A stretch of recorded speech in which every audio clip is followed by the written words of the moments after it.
Pang mawon ancene memfitnah kula niki sanes turunane kiai napa malih panjenengan semerap kula sinten nggih.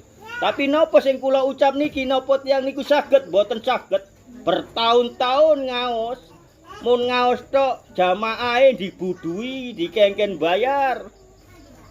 Sampai-sampai lek duwe putra putri rabi ten KUA niku nggih. Diakat malih.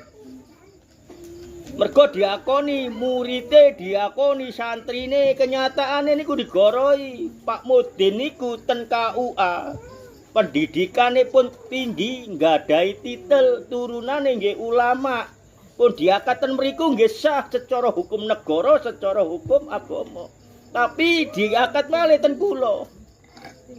Lah niku dengan alasan kon niku rabi wingi gak tepak waktune, gak tepak dinoe, gak tepak ngadepe ae rinole tak akad maneh.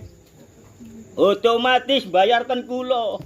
Padahal ati kula niki elek penuh kedengkian ngakoni umate Kanjeng Nabi, panjenengan jamaah pun Allah, panjenengan umat Kanjeng Nabi lek ten mriki. Tapi niki sekedar contoh nggih, kula akad ngoten malih kesane napa? Panjenengan lek nggadahi rezeki maringi kula beras.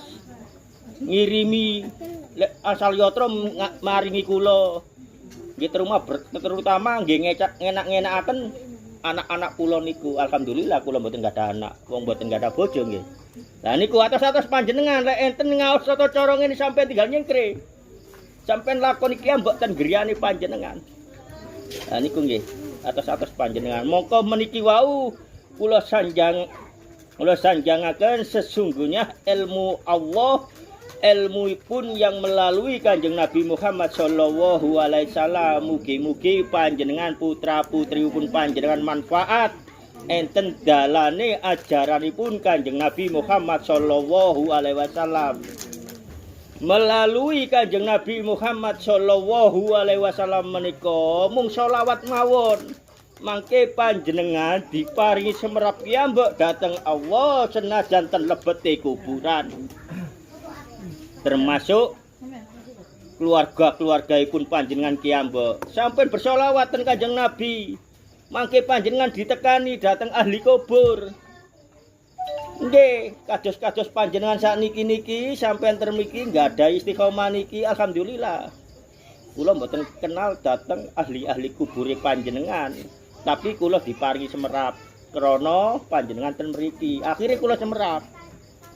Ahli-ahli kubure sampeyan secara mboten sanjang mboten ngucap niku carane